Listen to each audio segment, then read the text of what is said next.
Hello students, welcome to winning online classes. आज हम लोग करेंगे सेकंड बुक चैप्टर सेकंड, नाम है प्लानिंग एंड डेवलपमेंट।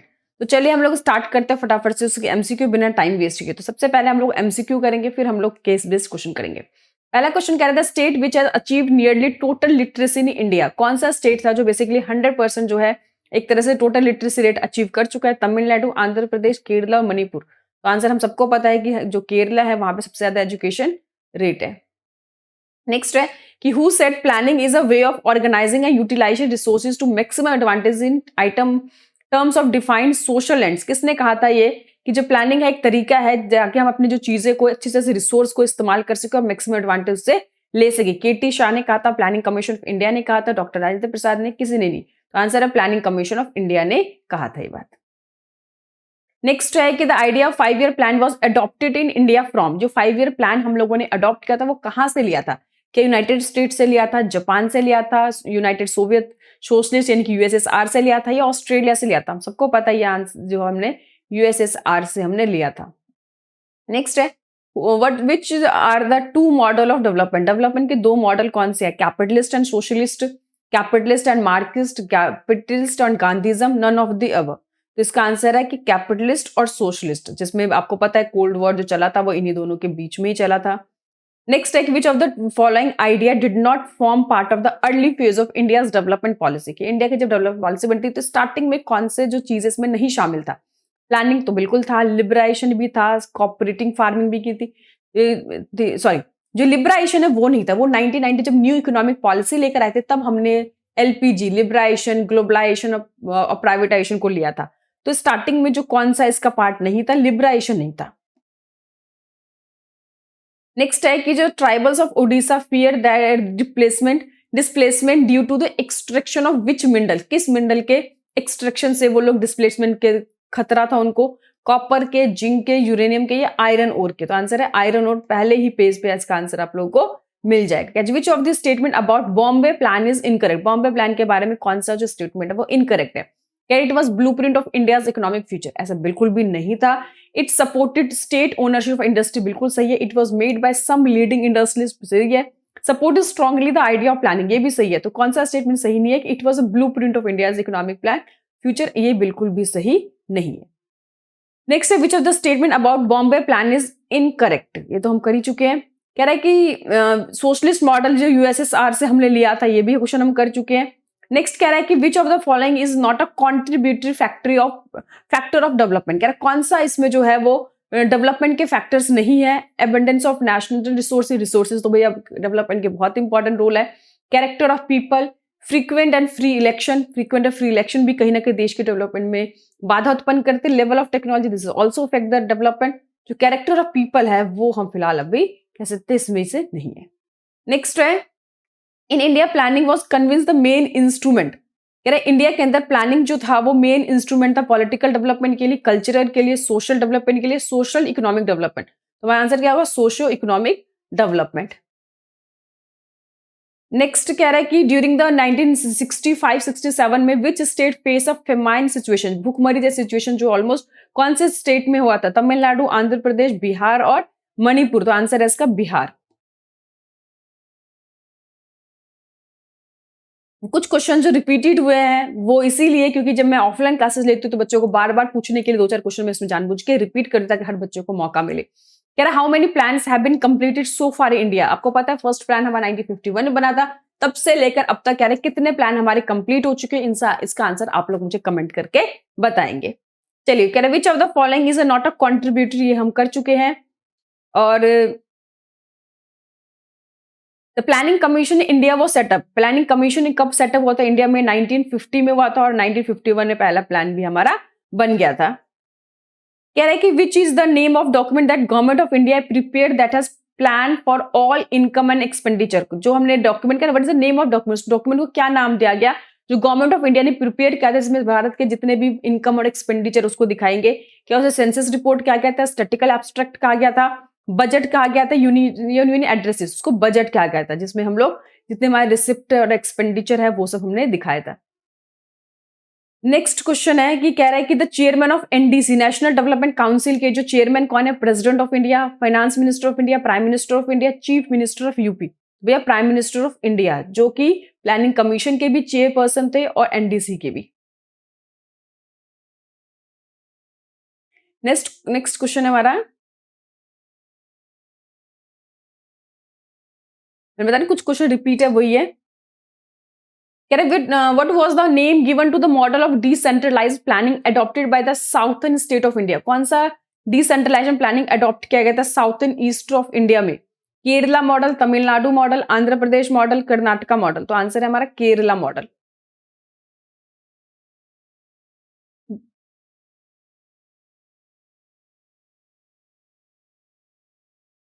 जो क्वेश्चन रिपीट है उसको हम बार बार नहीं ले रहे हैं।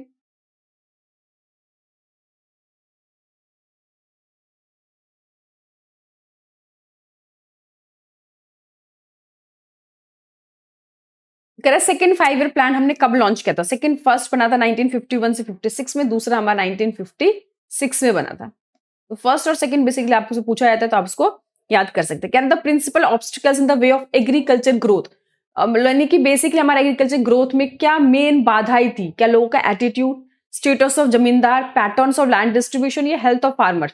तो जो पैटर्न्स ऑफ लैंड डिस्ट्रीब्यूशन थे ये सबसे ज्यादा हमारी दिक्कत थी लैंड को ग्रो करने में।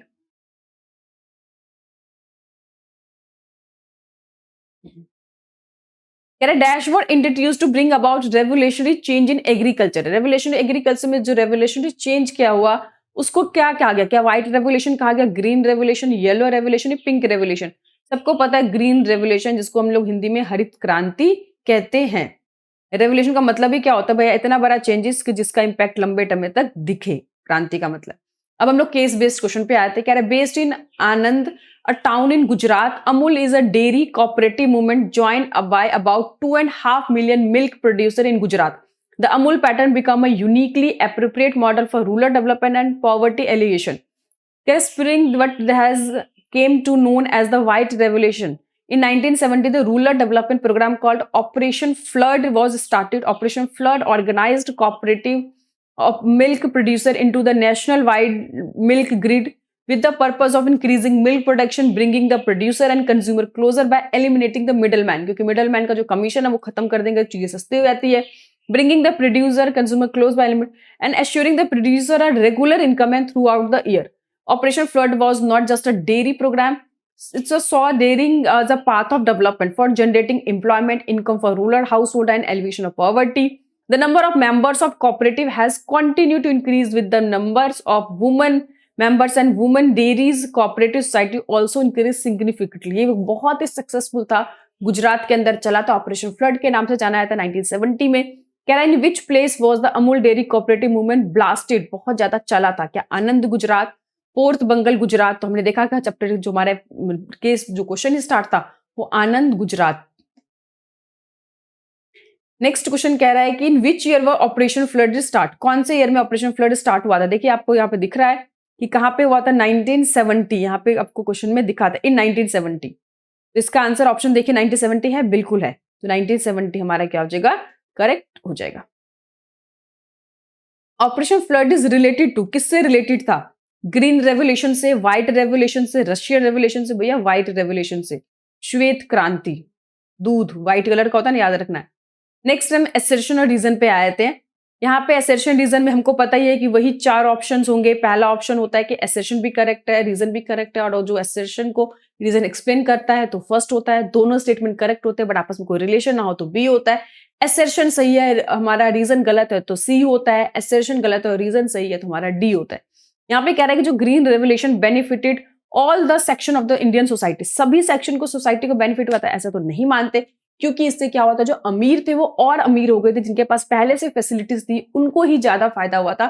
गरीबों को इतना ज्यादा फायदा नहीं हुआ था क्योंकि उसमें जो यूज होने वाले इनपुट्स थे वो थोड़े महंगे थे और गरीब किसान नहीं उसको यूज कर पाए। तो ये जो है पूरी तरह से तो स्टेटमेंट सही नहीं है। Green revolution benefit all section of the Indian society, ऐसा नहीं था। दूसरा क्या है, rich peasant and the large landlords were the major beneficiary of the process. तो ये कह सकते हैं कि जो अमीर किसान थे, बड़े बड़े लैंड लॉर्ड्स थे, उनको इससे ज्यादा फायदा हुआ। तो एसर्शन तो हमारा गलत होगा बट रीजन जो है वो सही होगा। एसर्शन गलत तो हमारा इसका आंसर डी होना चाहिए। देखो इसमें सी लिखा हुआ, सी इसका आंसर नहीं है। मैंने पहले भी कहा था आपको जो लिखा हुआ उसको नहीं देखना, आपको जो मैं बोल रही हूं या आप खुद से अपने आंसर ढूंढेंगे।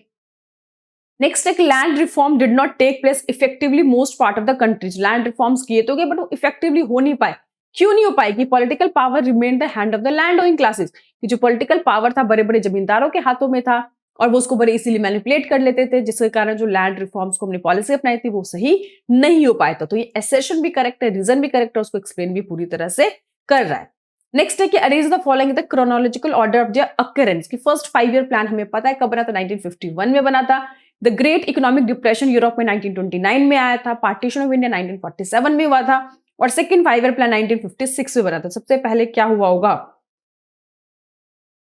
सबसे पहले आप देखिए क्या हुआ होगा कि मैंने बताया ना, ग्रेट इकोनॉमिक डिप्रेशन 1929 में, फिर इंडिया का पार्टीशन हुआ थर्ड, फिर फर्स्ट 5 ईयर प्लान होगा, फिर सेकंड 5 ईयर प्लान होगा। तो इसका आंसर क्या होना चाहिए? डी, कि पहले सेकंड हुआ फिर थर्ड। नेक्स्ट है 3 major objective of first 5 year plan. 3 main objective क्या थे? एग्रीकल्चर बिल्कुल था, क्योंकि फर्स्ट ईयर प्लान के अंदर हमने पूरी तरह से एग्रीकल्चर को ही फोकस किया था। तो एग्रीकल्चर, उससे रिलेटेड डैम्स, इरिगेशन। जो एजुकेशन था फिलहाल वो फर्स्ट में नहीं था। नेक्स्ट है कि सेलेक्ट द, जिसका ऑप्शन दे रखा फर्स्ट सेकंड थर्ड, इसका करेक्ट होगा। एजुकेशन नहीं था, ऑप्शन दे रखा है तो first second third. The greatness of PC Mahalanobis, जो पीसी महालनोबिस है हमने देखा था, जिसने सेकंड 5 ईयर प्लान बनाया था, जिसमें इंडस्ट्री पे बहुत फोकस दिया था, वो क्या थे? क्या साइंटिस्ट थे? बिल्कुल थे। स्टैटिस्टिशियन थे, वो भी थे। Architecture of the second 5 year plan, ये भी सही है। गवर्नर ऑफ आंध्र प्रदेश, ये ठीक नहीं है। तो इसमें फर्स्ट सेकंड थर्ड जो है वो बिल्कुल सही है। तो हम देख लेते फर्स्ट सेकंड थर्ड, तीनों स्टेटमेंट के बारे में सही है। कह रहा है इसमें कि which one of the following statement about Bombay plan is incorrect. तो ये हम बता चुके हैं कि भैया क्या, इट वाज ब्लूप्रिंट जो है इंडियन इकोनॉमिक फ्यूचर का, वो बिल्कुल भी नहीं था। यही स्टेटमेंट बॉम्बे प्लान के बारे में इनकरेक्ट है, ऊपर भी हम डिस्कस कर चुके। नेक्स्ट एक, during the Nehru era parties and group in the country believe that कि India should become friendly with the bloc led by USA. हमने देखा इस चैप्टर के अंदर जब हमने पढ़ा था कि बहुत सारे जो नेहरू के टाइम पे बहुत सारे जो ग्रुप्स थे, नेता थे, वो चाहते थे भाई हमारे जो रिलेशन है वो किससे ज्यादा अच्छे होंगे, यूएसए के साथ ज्यादा अच्छे रिलेशन होना चाहिए। ऐसा उनका क्यों मानना था? क्योंकि जो कह रहा है the block claim to be pro democracy, क्योंकि वो ब्लॉक कह रहा था मैं डेमोक्रेसी को सपोर्ट करता हूँ। दूसरा, Ambedkar also supported this idea, some political party oppose the communism, कि बहुत सारे जो नेता थे कम्युनिज्म के अगेंस्ट थे, इसीलिए some political party oppose the communism, वही आ गया। And India join Warsaw Pact, India ने वार्सा पैक्ट नहीं ज्वाइन किया था। तो इसमें कौन सा जो स्टेटमेंट है वो कोई मतलब ही नहीं रखता। तो फर्स्ट सेकंड थर्ड जो है हम कह सकते हैं ये जो है उसका रीजन बनता है कि वो। नेक्स्ट है कि what considered should be kept in mind to set up an industry. हम इंडस्ट्री को ध्यान में रखते हुए क्या क्या बात हमें ध्यान में रखना चाहिए? प्रॉफिट मेकिंग, ये इसका आंसर आप लोग मुझे बताएंगे। Profit making, role of environmentalist, see not to ask local people very to setup, कहाँ पे सेटअप होना चाहिए, अप्रूवल ऑफ यूएसए। ये 4 ऑप्शन दे रखा है कि हमें कोई भी इंडस्ट्री को सेटअप करते हुए क्या क्या चीजें ध्यान में रखनी चाहिए। स्क्रीन पे चारों चीजें दिख रही है। इसका आंसर आपको बी दिख रहा है, वो पूरी तरह से गलत है। आपको खुद से इसका आंसर मुझे कमेंट करके बताना है। चलिए, consider the statement about the white revolution. White revolution के बारे में कौन सा स्टेटमेंट जो है गलत है वो बताना है। यार it was the revolution the field of milk production. White revolution तो मिल्क प्रोडक्शन में ही रेवोल्यूशन था। इसको ऑपरेशन फ्लड के नाम से जानते हैं, वे भी सही है। Amul dairy located in Gujarat, ये भी सही है। It is not helping the local villagers, तो ये गलत है भैया, लोकल विलेजर्स को उन्होंने कोई मदद नहीं की, ऐसा गलत है। नेक्स्ट कह रहा है consider the statement of POSCO plant के बारे में, फाइंड द स्ट्रॉन्ग स्टेटमेंट। पहला है कि Orissa has one of the largest resource of untapped iron ore in the country, ठीक है। पॉस्को प्लांट में डिस्प्लेस लोकल ट्राइब डिस्प्लेस, ये भी सही है।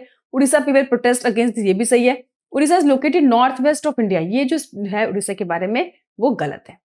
नेक्स्ट है कि हु वॉज ही, इनकी फोटो आप अच्छे से देख लीजिए, 1 मिनट देख लिया आपने। चलिए अब इसके ऑप्शन देखते हैं। तो यहाँ पे जवाहरलाल नेहरू, जगजीवन राम, के सी कुमारप्पा या चरण सिंह, तो ये है जगजीवन राम। इसका आंसर है, इसका आंसर बी, ध्यान रखना इसका आंसर बी है, जगजीवन राम। नेक्स्ट है green revolution benefited only few states. हमने देखा कि जो ग्रीन रेवोल्यूशन है अमीर और बड़े किसानों को फायदा हुआ और सारे स्टेट को फायदा नहीं हुआ। कुछ पर्टिकुलर जो स्टेट थे उनको ज्यादा फायदा हुआ, कुछ स्टेट को उतना फायदा नहीं हुआ। तो इसमें बेनिफिटेड स्टेट बताना है इसको करेक्ट ऑप्शन में। पंजाब, हरियाणा, उत्तर प्रदेश, आंध्र प्रदेश, मध्य प्रदेश, उत्तर प्रदेश, उड़ीसा, वेस्ट बंगाल और मध्य प्रदेश, केरला, कर्नाटका, तमिलनाडु। तो आंसर पंजाब, हरियाणा, उत्तर प्रदेश का सही आता है कि यहाँ पे इरिगेशन की फैसिलिटी थी, अमीर किसान थे, टेक्नोलॉजी मिल गई उनको, जिसका उनको फायदा यहाँ पर हुआ। चलिए, तो यहाँ पर हमारा जो सेकंड है प्लान और डेवलपमेंट का टॉपिक भी कंप्लीट होता है, जो हमारा न्यू टॉपिक है जिसमें हम लोगों ने बेसिकली जो मेक इन इंडिया पढ़ा था, जो भारत के जो नए टॉपिक हमारे इंक्लूडेड हुए थे, तो उसको हम लोग जो है दूसरे वीडियोज़ में कवर कर लेंगे, जो भी हमारे एडिट मटेरियल है। फिलहाल यहाँ पे हम लोगों का जो सेकंड चैप्टर प्लान डेवलपमेंट वो भी कंप्लीट होता है। उसी तरह से कोई भी दिक्कत हो, प्रॉब्लम, आप लोग मुझे कमेंट कर सकते हैं। Thank you.